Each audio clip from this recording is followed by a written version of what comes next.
S'il vous plaît, 2 secondes de silence, merci. Attention, 1, 2, 3, action. Voilà, donc on est au 129 rue de Charenton, dans le 12e à Paris, chez les libraires Caribde. La soirée dédiée à l'Ange Gardien de Jérôme Leroy est en train de se terminer. Ça a été une soirée endiablée, littéraire, politique, un peu. Et comptez-vous faire une suite à l'Ange Gardien et faire une trilogie Barbouze? Non, je fais jamais de suite à mes livres en fait.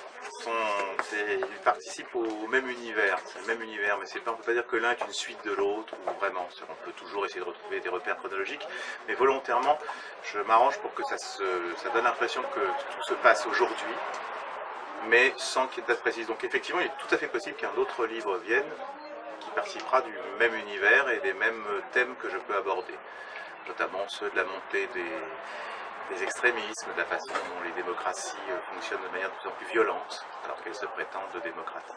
Donc, Voilà. on entendra encore parler du bloc. On reverra peut-être bien des personnages du bloc et de l'Ange Gardien, de même qu'on voit dans l'Ange Gardien quelques personnages du bloc, un personnage secondaire, on reverra probablement des personnages de l'Ange Gardien dans un autre roman. Super, merci beaucoup. Voilà, hop. Chercher au fond quand même. Oh, c'est une longue question ça.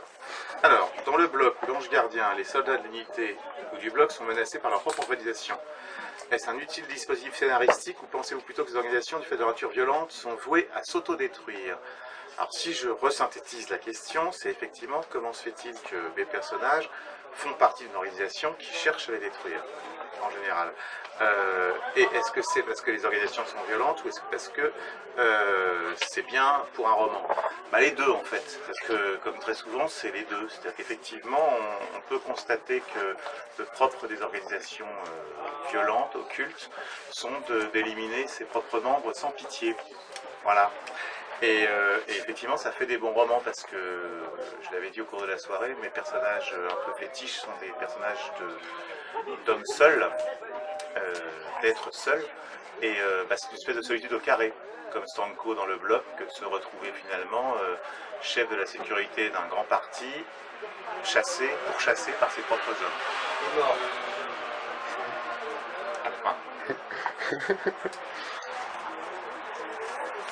Une troisième, puis enfin une petite dernière. Voilà. Alors, considérez-vous qu'il y a un polar à la française?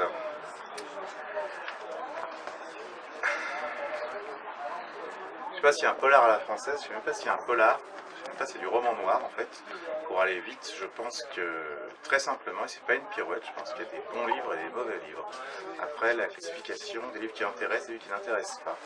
Après, la classification, c'est ce qui compte. Je peux prendre l'exemple de Manchette, qui est par exemple un auteur qui a toujours été classé comme étant un auteur de romans noirs, innovant mais de romans noirs, et qui est aujourd'hui une référence avouée pour pas mal d'écrivains, dont moi, ça vaut ce que ça vaut, mais dont Echnoz par exemple, et là c'est encore autre chose.